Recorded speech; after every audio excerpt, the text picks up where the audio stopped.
Dear friends, कैसे हैं आप सब। उम्मीद करती हूँ कि आप लोग बहुत अच्छे होंगे।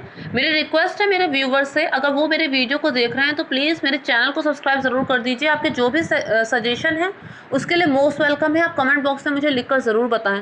तो मैं अपने वीडियो को स्टार्ट करती हूँ। फ्रेंड्स, अगर कोई 12वीं पास व्यक्ति किसी पर्टिकुलर टॉपिक पर बोलेगा या फिर किसी पर्टिकुलर टॉपिक पर कुछ समझाना चाहेगा तो जितना उसे ज्ञान है वो उतना ज्ञान देगा।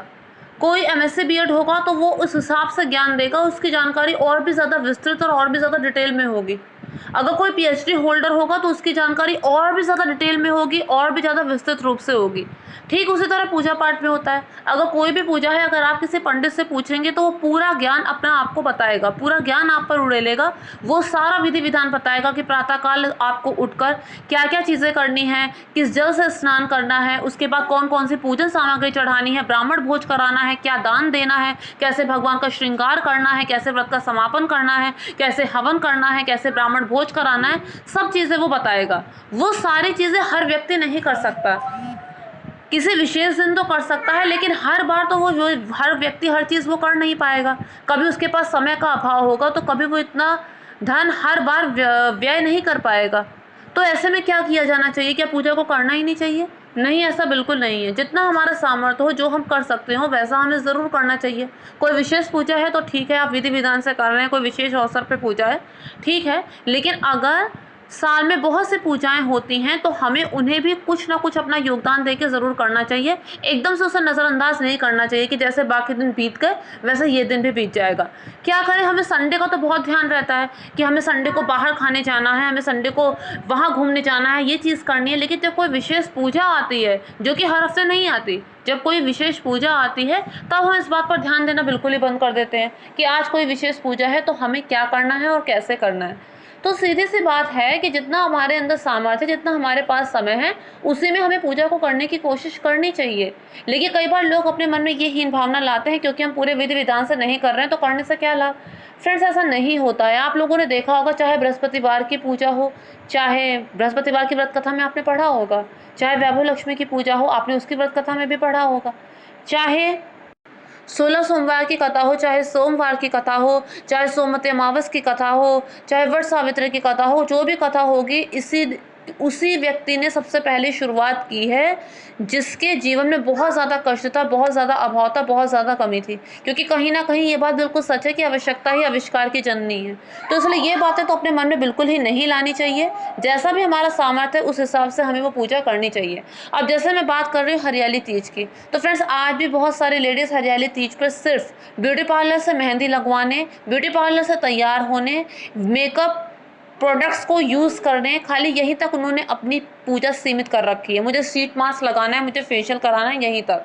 इसके अलावा वो सेल्फीज़ तो ले लेती हैं, लेकिन पूजा में कितना और क्या ध्यान दे पाती हैं ये वो भी बहुत अच्छे से जानती है। तो वो चीज़ नहीं होनी चाहिए। हरियाली तीज पे वैसे तो उपवास कम ही रखते होंगे, हरतालिका तीज पे उपवास रखा जाता है, हरियाली तीज पे ज़्यादातर लोग उपवास नहीं रखते। रखना चाहिए, अगर कोई रख सकता है, उसका स्वास्थ्य उसे अलाउ कर रहा है तो रखे। हरियाली तीज पे उपवास रख के पूजा करते हैं शिव पार्वती, इनकी पूजा मुख्य तौर पे हरियाली तीज पे की जाती है। फ्रेंड्स, वैसे तो बहुत सी ऐसी जोड़ियां हैं जो अखंड हैं, जो दूसरों के लिए उदाहरण हैं, लेकिन शिव पार्वती की तुलना किसी से नहीं की जा सकती। क्योंकि कभी भी लोग ये नहीं कहते हैं कि तुम्हारी जोड़ी राम सीता जैसी हो, अक्सर लोग यही कहते हैं कि तुम्हारी जोड़ी शिव पार्वती जी जैसी हो, क्योंकि पार्वती जी को सौभाग्य का प्रतीक माना जाता है। हरियाली तीज पे अनमैरिड लड़कियां पूजा करती हैं कि अच्छा पति मिले, और इसके अलावा वैवाहिक जीवन जिनका ठीक नहीं चल रहा होता वो भी हरियाली तीज पे पूजा करती हैं।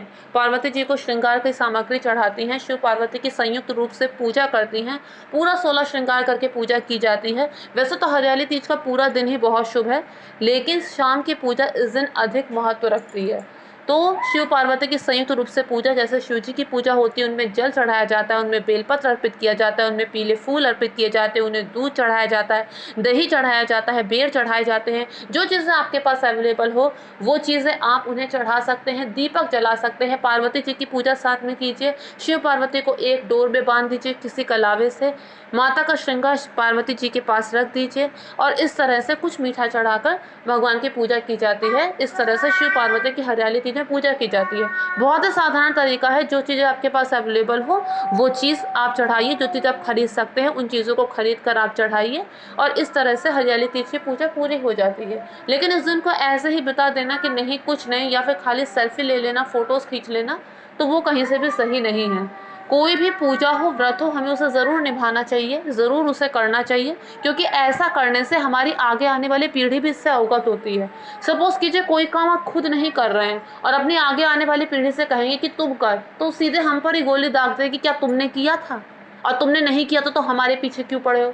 तो बच्चे वही चीज़ करते हैं अक्सर जो बचपन से होते हुए देखते हैं, क्योंकि जो चीज़ बचपन से होते हुए वो देखते हैं, जो चीज़ उनके साथ होती है वो कभी उनके दिलो दिमाग से कभी नहीं जाती, चाहे वो कितनी कोशिश कर लें, चाहे वो कितने बड़े ओहदे पे पहुंच जाएं, चाहे आगे की उनकी ज़िंदगी कैसे भी हो।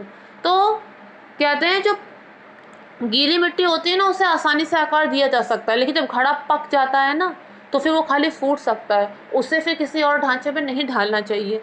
तो जहाँ तक मैं समझती हूँ, अगर मेरा वीडियो देखने के बाद एक जना भी इस दिन पूजा करने की ज़हमत उठाएगा, शिव पार्वती जी की संयुक्त रूप से पूजा करेगा और आगे आने वाली पीढ़ी को भी इससे अवगत कराएगा, तो मैं समझ सकती हूँ कि मेरा ये वीडियो बनाने का पर्पस पूरा हो जाएगा। तो फ्रेंड्स, अगर आपके कोई सजेशन है तो कमेंट बॉक्स में लिखकर बताइए। अगर कोई चीज़ मेरी आपको अच्छी ना लगी हो तो वो भी कमेंट बॉक्स में लिखकर बताइए। लेकिन प्लीज़ मेरे वीडियोज़ को शेयर ज़रूर कीजिए, मेरे चैनल को सब्सक्राइब ज़रूर कीजिए। Thank you friends, thank you so much.